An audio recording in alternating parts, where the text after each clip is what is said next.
Good morning, everyone, and welcome to our inaugural live stream interview with author Dr. Etta Jackson. She'll be joining us shortly. I just wanted to take a few minutes to introduce you to Power Books. Power Books was founded by myself. I'm Leah Young, by the way.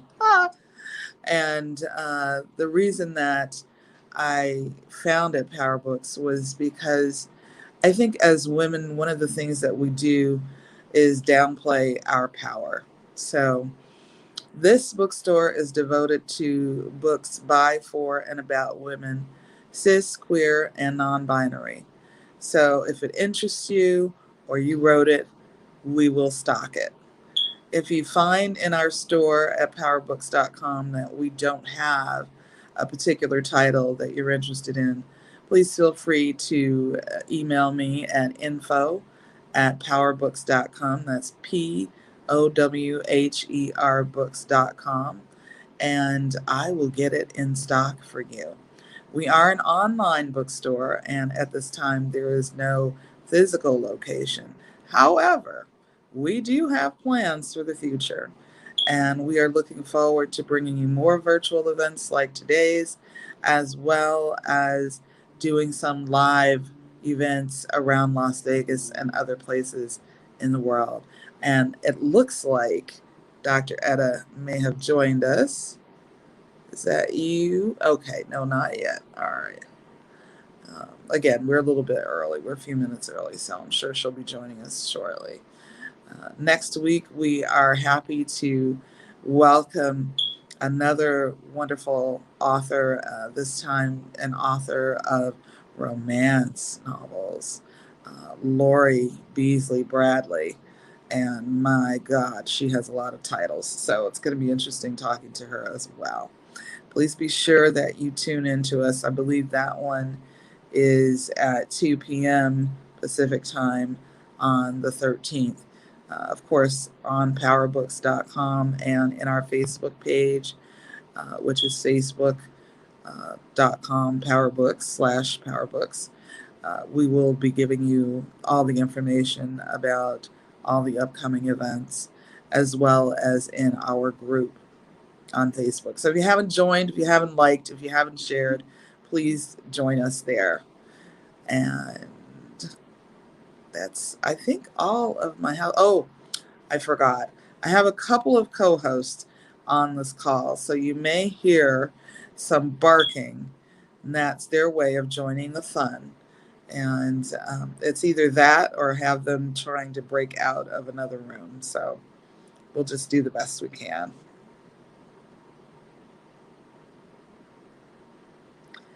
So, what are you reading right now? Let us know what you're reading. Let us know what you're interested in seeing. We really want to know. And we really want you on our mailing list as well. So visit powerbooks.com. There is a little pop-up box. And in that pop-up box, you could enter your email information. And we can keep you abreast of things and let you know what's going on. We're going to be inviting guest curators to join us in and curate a special list of books of their favorite books. And you might be one of those people. Also, our titles are always 20% off every day, all day. 20% off of list price for all of the titles that we have available. And we have a lot of titles available. Okay. So, love technology, right? It's the greatest thing in the world when it works properly. Let's see what time it is. It is 11:01. Dr. Etta, where are you, dear? Let's see. Let me make sure everything's going well on my end. Okay, everything's going well on my end. So who's out there? Do we have questions for Dr. Etta? I'll tell you a little bit about her before she arrives. She's actually born in Kingston, Jamaica, and immigrated here to the United States in 1965 to university studies. And she lives in New York City and has a daughter and a grandson. Etta is a really, really, really sharp scholar and has been writing for a while now. She has 4 books, and we will talk about those books today. She also is the director and founder of the Institute for Global Change, which we'll probably talk about for a little bit as well. And I interviewed her about a decade ago on a virtual conference called Women Living on the Verge of Evolution. Etta was one of my most powerful guests. And so it's really, I'm looking forward to this reunion again today, where we have not spoken. Actually, Etta and I have never spoken face to face. It's always been online, on the internet. We've actually never met each other in person. So we're looking forward to the day that we'll be able to do that. And with things getting better, maybe there's a trip to New York City in my future. I would love that. So, who do we have on with us? Do we have guests on with us? Okay, anybody that has a question for Dr. Etta, just type it into the comments and I'll be able to see that and share it if you'd like to do that. So this isn't radio, and well, I guess we probably still shouldn't have dead air, but I'm just going to not keep chirping. We're going to just wait for our guests to arrive. And if you want to comment or send questions my way, you feel free to do that. You can see this live stream on Facebook, on our Facebook page. You can also see it on YouTube. Our handle is at PowerBooks, POWHERBOOKS.com. Everywhere, social media, everywhere, we are at PowerBooks.com. Okay.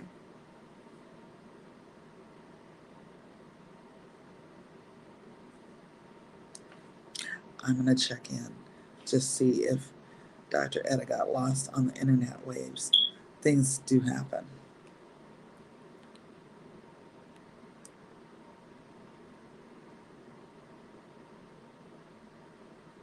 Let's just see.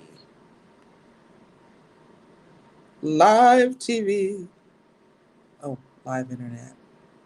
Same thing. Let's see. Oops, there goes one of the co-hosts.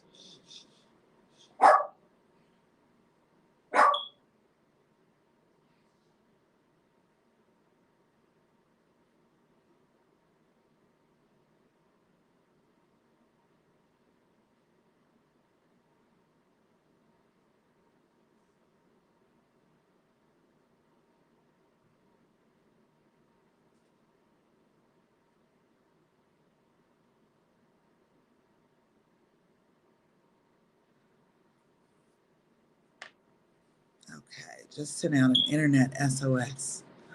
Let's see what happens.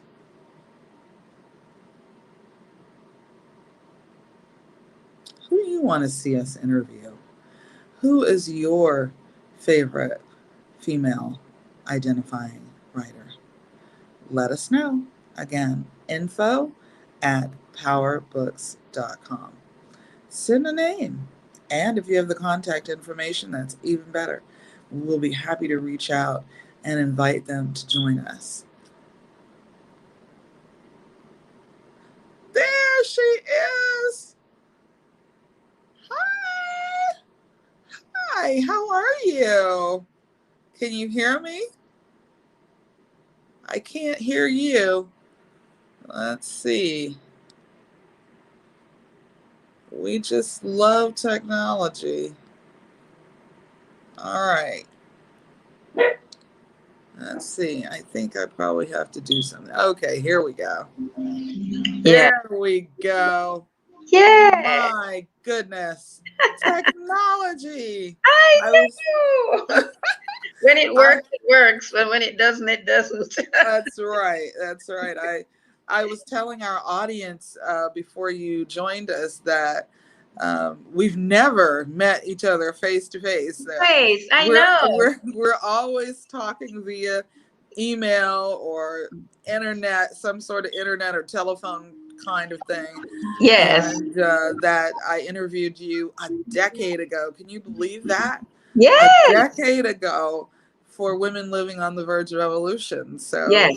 I'm And so excited that you're here with us and that you're sharing this first time moment with me and the rest of Parabooks Land. I am delighted, and thank you so much for the invitation. Oh, you're welcome. You're welcome.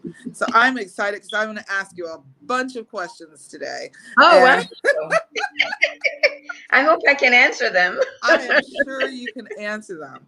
I was just sharing with everyone before you arrived that you were born in Kingston, Jamaica, Yep. and you immigrated here in the 1960s when you were going to start university. Yep. So Yep. we want to know about you. I mean, readers want to know about their authors. Tell Yes. me a little bit about your life. What was it like growing up in Kingston, and how many in your family? All that good stuff. Oh, okay. Well, I didn't grow up in Kingston, actually. I was born in Kingston. And when I was about 3, my family moved back to my father's hometown, which is in St. Catherine. So Okay. that's where I grew up, in Loidas Vale. Yeah, Ah. the valley. I grew up in the valley. Okay. That sounds wonderful. What is that Loidas like? Vale. What Yeah. was the valley like? Is it beautiful? It was beautiful, surrounded by Good. mountains, of course, as our Yeah. valleys are. Yes. Yes. And it was a real beautiful, peaceful community. Um, you know, had a lot of good friends, and life was good. Yeah. And then when I was, I think maybe about 13, 14, 13, I think, I went off to the capital of St. Catherine, which is Spanish Town, to high school. So I went to high school in at St. Catherine's High School, which was at that time, it was an all-girls Catholic school. Ah.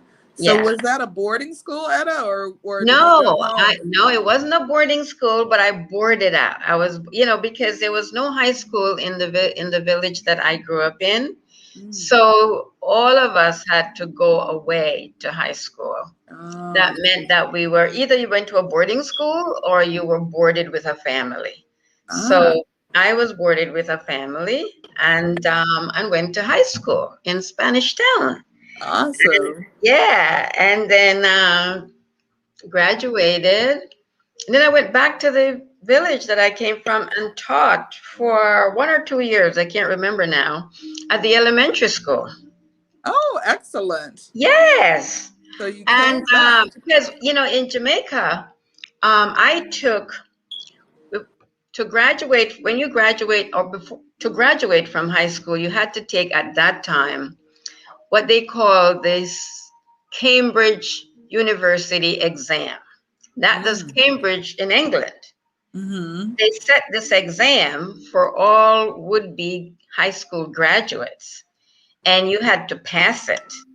Oh, It was wow. really difficult. And I actually passed the last of the senior, they called it senior Cambridge exam. So I took the last of the senior Cambridge exam before they changed to a different format for Oh, wow. Whoops. testing high. That sounds so interesting. I think we got a little internet glitch going on. I can see you, but if you're talking, I can't hear you. Whoops. There we go. There you are. Yes, All right. So a minute. Yeah, the last of the senior Cambridge. senior Cambridge exams. Yes, from Wow, that Cambridge sounds rigorous. University, and so I taught for a year. I think it was a year or a little, at a year and little, and then I applied to Howard University in Washington D.C. Ah, because one of my best friends went to Howard, and I wanted to join her, so I went to Howard University. excellent, excellent. Yes. Have, Uh-huh. have you heard the news? Yes. Dr. I Hannah think. Jones, she's Uh, going to your alma mater. yes. So I didn't graduate from Howard, though. I transferred Ah, to Southern Illinois University in Edwardsville, okay. and that's where I gained my bachelor's degree in pre-med. Would you believe it? Oh, Uh, really? No, I yes. didn't know that. Yes. My bachelor's degree is in biological sciences, which is pre-med. So I majored in biology and minored in chemistry, physics, and math. And Wow. yes, So why didn't you become a physician? this is an interesting story, Leah. I think by now you'd understand my little information that I get all the time. Yes. So I was all set to go to medical school. And then I had this information given to me. I was like at a crossroads in my life at a certain point. By then, I'd had my daughter. And I remember putting my head in my hand, rather, and asking for direction. And this little slip of paper appeared in front of me, in my inner mind. And it says, on it was typed guidance dash counseling. Wow. At that time, I had moved from New York. I lived in New York, moved to Wisconsin, Milwaukee, Wisconsin, Mm-hmm. and I was teaching at an elementary school there. Kind of been between, what do I do now? Want to go to medical school, but there were a lot of obstacles to doing that. I was at a crossroads trying to figure out what do I really do next. And I put my head in my hand and just asked for divine guidance. Please let me know what to do. And this little slip of paper appeared in front of me, and on it was typed guidance dash counseling. And I had never heard of guidance and counseling because my mind was always set on medicine, on Yeah. science, and Yeah. going to medical school. It's like, what is guidance and counseling? What is Yeah. that? And I had a friend, a cousin who lived in Milwaukee who had gone to the University of Milwaukee. And I said, have you ever heard of guidance and counseling? She says, yes, they offer a master's degree in guidance and counseling. So I started to pursue it. And, trying to find out more about this guidance and counseling thing. Yeah. And then as I was contemplating that, I heard this, remember this light that always guides me. It's time, Yes. it's Tell time us for you about to the go back light. to New York. It's time for you to go back to New York. So I went back to New York and instantly applied to Long Island University. And at Long Island University, they had this master's program in psychoanalytic guidance and counseling. And this program was developed by a team of professors from Columbia University who started this program at Long Island U. And I tell you, Leah, that was, I was perfectly guided to do this because it allowed me to look at myself through the lens of all the courses that I was taking in psychoanalysis. Yeah. And I always said I got a master's and I got therapy sessions. Yes. Yes. Yes. So Yes. it was fantastic. And then I taught I got my master's, and then I taught in the New York City public school system. Wow. Yes. I bet you impacted a lot of students. I think so. I really do. And it's interesting years later to have to meet them on Facebook and them telling me how much I impacted their lives, Yeah. And when you're doing your job, you just do what you know to do because that's who you are, Yeah. and not really, thinking about, what kind of impact you're making. So it's always wonderful to hear from them later. Yeah. Miss Jackson, if it weren't for you, I wouldn't have done this and I wouldn't have been so successful as I am. So that's very gratifying to Yeah. hear. Yeah, Absolutely. Tell yeah. us tell us more, Etta, about the light. I know I've heard you talk about it before, obviously, but Yeah. tell us, share with the audience a little bit about this light. This light. Yeah. Yes. Oh boy. It's been this golden white light. And I was thinking about it that I always say golden white light, not Hmm. just light. Because I Hmm. clearly in my mind, the light is presented to my mind as golden and white, but it's one light. Hmm. But it's like a differentiation, a slight differentiation. And it was not until I started writing my books that I really understood this golden white light. Because when I Mm. was writing my first book, the light was so golden, purely Mhm. golden tube of light. And when I was writing the Unveiling the Secrets of the Feminine Principle, it was a beautiful, shimmering white light. Mm. And that's when to my mind I said, this is the golden white light that I have been seeing since childhood and has been communicating with me since I was a child. And now it's almost like it separated itself out so that I Mhm. could understand the both aspects of the light, of the golden white light. And that was when it became clear to me it's the masculine and the feminine. Because it was so clear in my experience with the golden light and the white light, and that's what the golden white light is. Yeah. And that's Oh how it's wow. presented to my mind. But this light has been um, overshadowing me from I was a child, 4, 5, 6 years old. Yeah, growing up.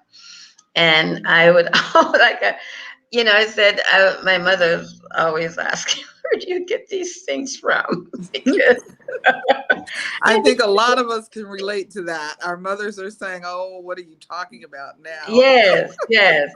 But that was always my experience. And I had this clear understanding, Leah, from I was very young, from this light. And I always knew that I just wasn't born, that I came here. It's like there was Ah, a conscious decision to come here. So my birth wasn't accidental. I didn't just was born, that there was a conscious decision to come to the planet.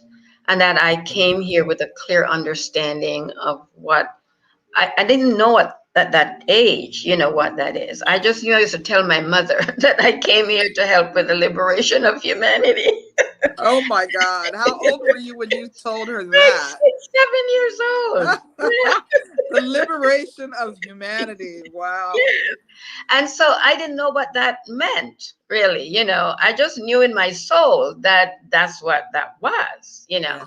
And I remember used to telling my mother that what I know is not in my head, it's in every cell of my body. Ugh, And because that was clear to me, that's this exquisite. knowledge that I had, I've always felt that I knew that I lived on other planets, and that this was, and that was also, this also was not my first time here, Yeah. and that I had been on many star systems, and that my decision to come here was part of an agreement to come. And And I how much side eye did you get at a? well, many people for many years have said that I'm crazy. As, how it goes. I know how it goes for Yeah. sure. But, well, one of the things, though, Leah, I was always, because I was so clear, it Mhm. wasn't just an idea I had, it was a knowledge. And I said, used to say to my mom, it's in my cells. This knowledge is Yeah. not in my head, it's in my cells. So no Yeah. matter what people say or what they thought about me, it really didn't matter because I You knew knew what you this. knew. I knew what I knew. Exactly. Yeah. Absolutely.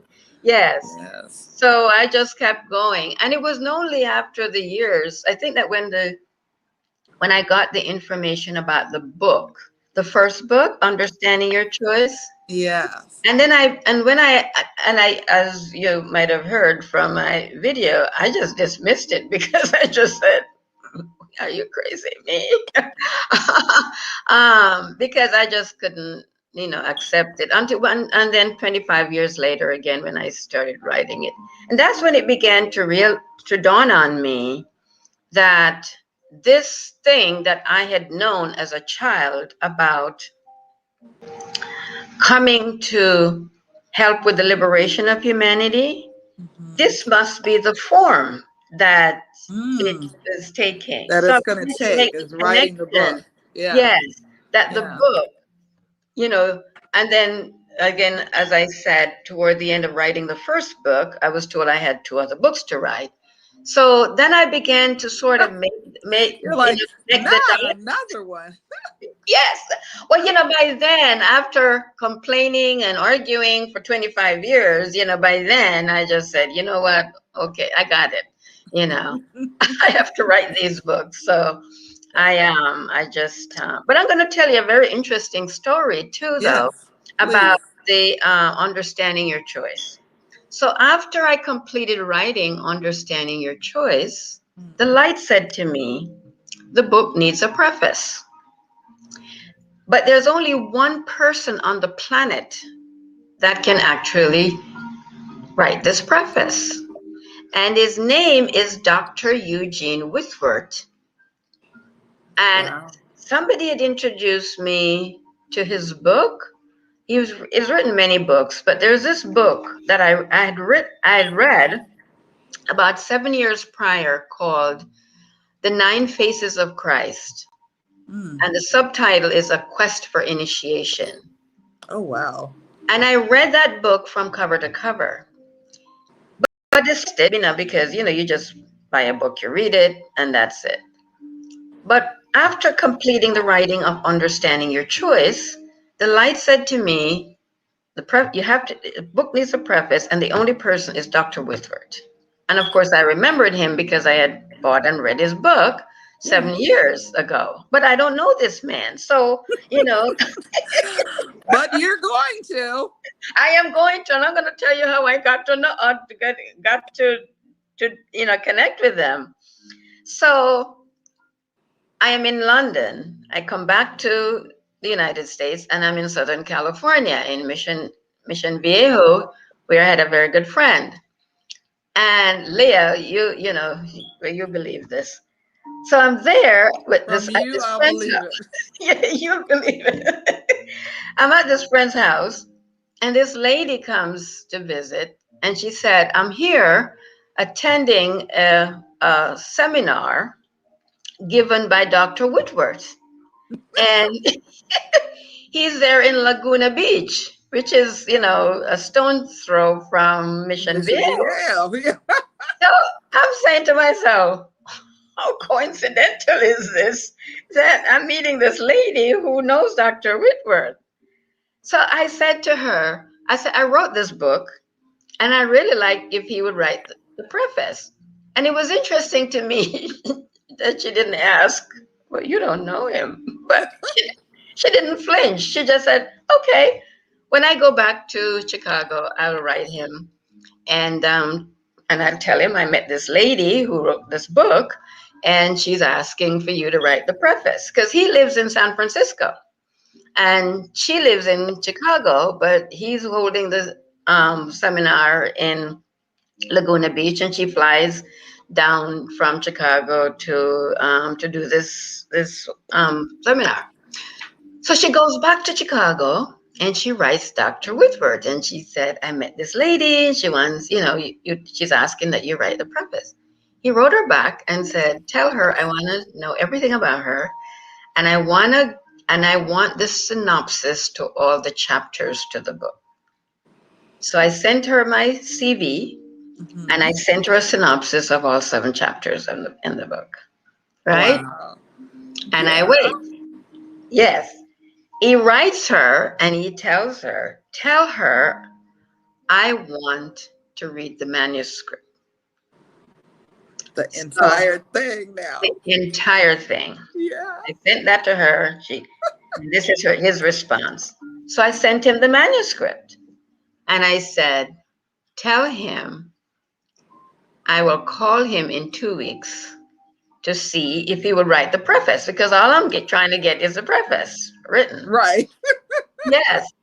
And didn't hear from her, didn't hear from him. And I said, I'm not going to pressure him into writing it. I'll just wait. In the meantime, my sister in Jamaica sent me a message saying an aunt that we have in San Francisco is not feeling well and I should go visit her. The secret of events. I mean, just amazing. So before I go to San Francisco, though, I called him because I said, even if he's not going to write the preface, I'll just say hello. At least I get to meet him in person, right? Yes. Call him and I said, I have an aunt that lives in San Francisco. I have to come and visit her, and it would be a nice idea just to meet you. So I set it up, and he said, yes, I would love to meet you also. So I get to San Francisco and I go to his office. He has this wonderful office downtown San Francisco. And there in his office, because when I asked him for the preface, he said to me, kid, what a contribution you're about to make to humanity. and I know. And I said, well, Dr. Withrow, coming from you, that's a great compliment. And then he said to me, and I don't give them out lightly either. And I said, I'm sure not. And he said, when you come into San Francisco, and I said, I don't know. He said, when you come, I'll buy you a puffy burger. And I said, what's a puffy burger? And he said, when you come, you'll see. So I got to San Francisco through trying to visit going to visit my aunt. And I get to his office. He's behind this big desk. And before I could sit down, he hands me a sheet of paper. And he says, here is a preface to your book. Wow. It was I know. done. Yes. And then he said to me, sit down. I have a story to tell you. And I sit down, I'm meeting this man for the first time. It's like, what story could he tell me? And he began to tell me this story. He said, many, many, many, many, many, many, many, many, many years ago. And he was saying the many, many. Yeah. It sounded like 46 years ago. Yeah. That was 2004, I think it was. He said, the boys upstairs told me that there's a book to be written that contains 7 chapters. And they told me what was to be in the book. And he said, when I read your manuscript, I knew this was the book. Oh, my. Can you imagine? That is just exquisite. Yes. Now, you know what else we all want to know? Yes. What in the world is a puffy burger? I never found out myself. I think I was so excited about this story that he was telling me, that was just that I forgot to ask about the puffy burger. But he bought me lunch. So maybe, that but it wasn't just a thing. A puffy burger. It was just, lunch. But you know what? It reminds me, this story, Etta, reminds me of what you told me so many years ago about the web of the Divine Mother. Yes. And all of those things, all of those events connecting. Yes. The events in his life and the events in your life. Absolutely. Connecting to coincide. Yes. Not accidentally. I don't, it's always driven me crazy that people think coincidence is some happenstance, but it's not. Absolutely it's not. Multiple things happening at the same time, coinciding, and it's very real. And that's what you just described, right? That's what it sounds like to me. Yeah. I Yeah. mean, who was a how, I sat there and it's like, what? Because Yeah. when he talked about the many, many years, and in my inner ear, I heard 46. I was saying to myself, to what you were just saying, I and this man had been connected for 46 years, Yeah. because he had information about me and this book Yeah. that I didn't know. I didn't know him. I didn't know anything about him, Yeah. but he had information about me. And here we are.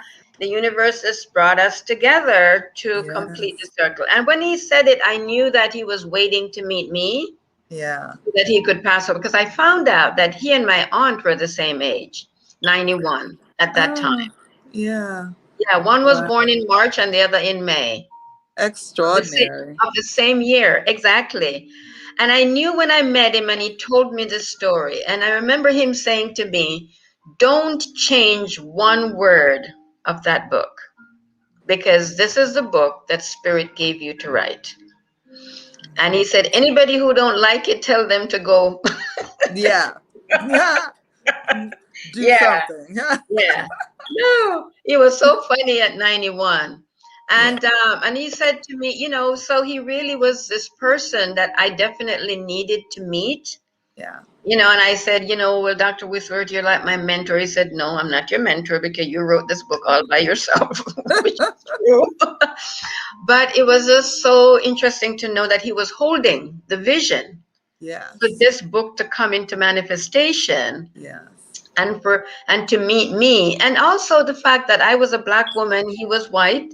He's from the South, I'm from Jamaica. And how likely, this is how fantastic and powerful Yeah. the connection is, of spirit, that this man was holding this vision for me to write this book. Because he told me, he said, the boys upstairs, that's how he describes them, told him that he could not write the book, but that someone would come along who would write this book. Would write the book.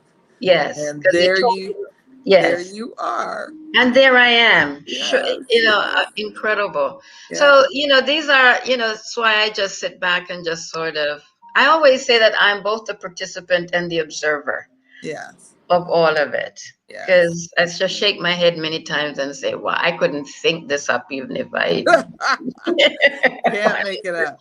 no, Well, couldn't make it up. and I always ask our authors, our guest authors, to read a little bit for us. Did you pick a passage that you'd like to share with us? Well, no, I didn't. Been kind of busy, but there's this. Each one of the chapters in my book, Unveiling the Secrets of the Feminine Principle, has a Yeah. little Hold intro. it up a little. There you go. Yeah, Yeah. intro to it. Yeah. And I might not read 5 pages, but I think that this is so significant. The intro to chapter 1, Yes. and the title of it is "Woman, Who Art Thou?" Ah. Yeah, and I like this it's from the Book of Tokens by Dr. Paul Foster Case, and I think especially today when women are moving forward in their power. Yeah. I remember going to a mountain, being on a mountain in Bali, Mm. a mountain called Mount Batur. Hmm. I went there with a group of people to open the vortex there, and it was the Ah. most powerful experience I had. In fact, when I was writing this book, she told me that these are the colors that the book should be because of that energy Yeah. vortex. Yes. It's like I felt this energy coming out of the heart of the earth, and it was like, you know, um, you've seen lava. It has that reddish, goldish color. Yes. And she told Yes. me that that's the color this book should have. That's the color. Yes. And I remember she told me 3 things on that mountain. She says I should tell women that they should stand in their power, hold their space, and speak their truth. Mm. And And by doing that, they would shift everything around them. Mm. Hold your space, stand in your power, speak your truth. Yes. And Yes. and so this intro to chapter 1, I think, is so powerful in helping women come into their own, Yeah. especially in this age of Aquarius, where she is stepping forward to I say, know. I The am age not. of Aquarius. Yes, exactly. So this is where we are. Yeah.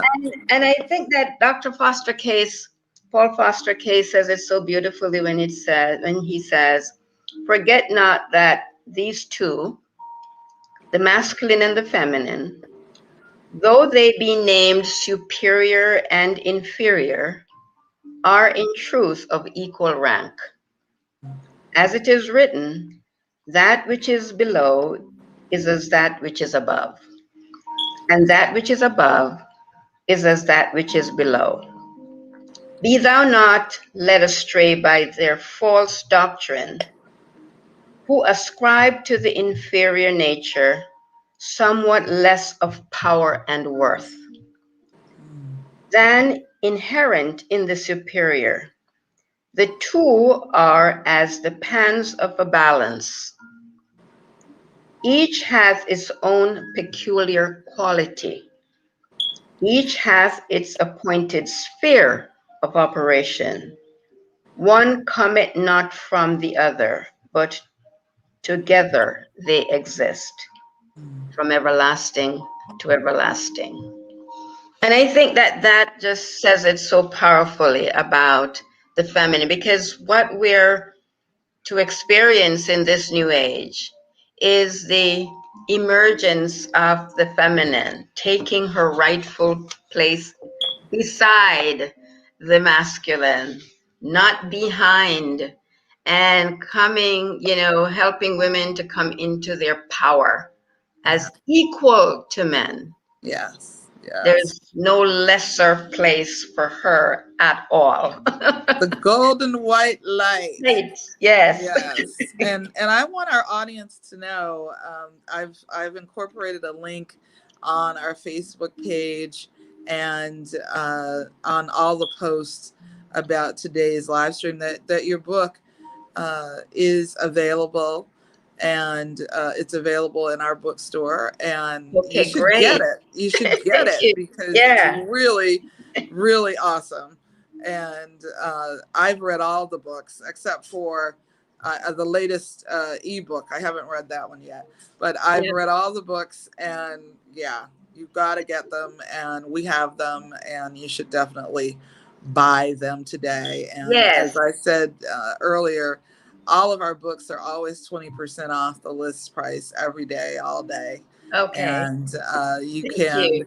when you order, you usually get your book within 48 hours in your Awesome. hand. So yeah. Awesome. So Yeah. buy it from Power Books, Yes. not our competitors. For sure. That's all I'll say about that. For But sure. Yes. Etta, I wanted to ask you about, you wrote an essay or an article not too long ago about the princes Harry and Yeah. William, Yeah. Oh, and interesting. it ties into one of the books, and will you talk to us a little bit about that? Yes. Well, interestingly, you might have heard on one of my tapes, that this book, Understanding Your Choice, was Yes. mostly written in London. Yes. Yeah. So I was asked to go to London to finish writing this book so that I could have access to the esoteric libraries. But I found it interesting that I was also sent there Mm, to finish writing that book. And as I was writing it, I was told that I should couch it in the story of the prodigal son. mm, And as I was thinking about, as this situation is developing with Harry and William, I thought this is the perfect, setup for the prodigal son, because there was an older brother and a younger one left and went out into the far country. Yeah. Yeah, he said, this son said, Father, I can't know who I am if I stay in this cloistered environment. I need to go out in the distant lands to go meet my brothers and sisters, and in order for me to know myself. So here you have William, who is more traditional, and you have Harry, who tend to be more adventurous. Mm-hmm. And when I saw that, I said, this sounds like this perfect story of the story that I coach my understanding your choice in. And so how I see them is the two brothers is Harry leaving to come to the United States. And in my book, I also talk about the United States and the UK as two brothers, esoterically. Mm-hmm. And that England is the older of the two brothers. And the United States left and on their, came into To their the own far lands. our country. Yeah. So there's these similarities, between these two countries and these two brothers. And and symbolically, I think that William represents the old country and Harry represents the new country, the old, the son that went out in the far country. And as the story went, it was the younger brother. The younger brother went out and he did every conceivable thing, broke all the rules. But the father knew that in order for you to know yourself, you have to do that. You have to go against what you are told to do and to do what is within your soul to do. Yeah. And that's Harry. That describes Harry perfectly. Yeah. But the story, as it continues, says, when after he had gone out and done everything, he had lost his money. And an important point that the golden light, white light wanted me to bring across in that book is that the son was not thrown out of the Okay. father's house. Right. It was a choice. And I think that it also refers to the title of the book, Understanding Your Choice. That is a choice he made to leave. He knew he'd come to the place within himself that he knew that he couldn't go any further in his development if he had stayed in this sameness protected environment. So when he went and he did all the things that he wasn't, quote unquote, supposed to do, he came to himself. And it's in esoteric writings, it talks about the Scorpio region of the body is when we make this return. It's like when the Kundalini energy reverses in the body. Yes. It's the Yeah. same as the journey out and the return. It's at that Scorpio point in our lives that we make this return journey. And he was sort of anxious about whether or not his father would actually accept him, because he had gone out and done all the things that he was not, quote unquote, supposed to do. And so didn't think that his father would be accepting of him in coming back home. But his father was always looking down the road, waiting in anticipation for his son to come home, because he knew he would come home. And unlike what the son thought, the father had no condemnation of him.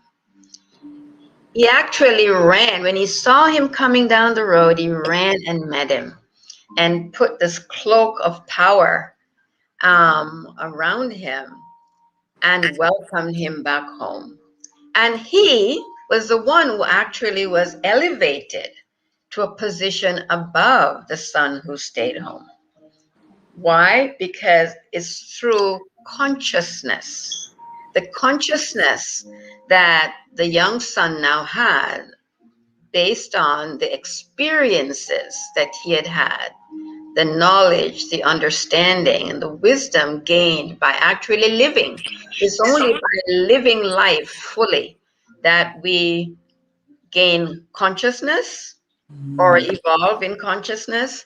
And so he was elevated to a position above the son that stayed home because he was more conscious. Now, he was also made to be the ruler of the kingdom, Mm. because he was the more conscious of the two. And so I think that that was really a very interesting, it's very interesting to see what's going on with Harry and William Yes. within the context of this, because I I'll thought, be interested to see if see how you're it plays right. out. Me too. Yeah. Yes, yes. Yes. Oh, So, Etta, it's been such a pleasure. I want to ask you a few fun questions. So, okay. I teach English rhetoric, and I always ask my students, as an icebreaker, a few questions. Okay. And one of those is, what is your favorite book? And in this case, Ah, what is your favorite book written by a woman? wow, wow, wow. You know what? Just popped in my head. Ah, There is this book by Elizabeth Heish okay. called Initiation. Okay. Powerful book.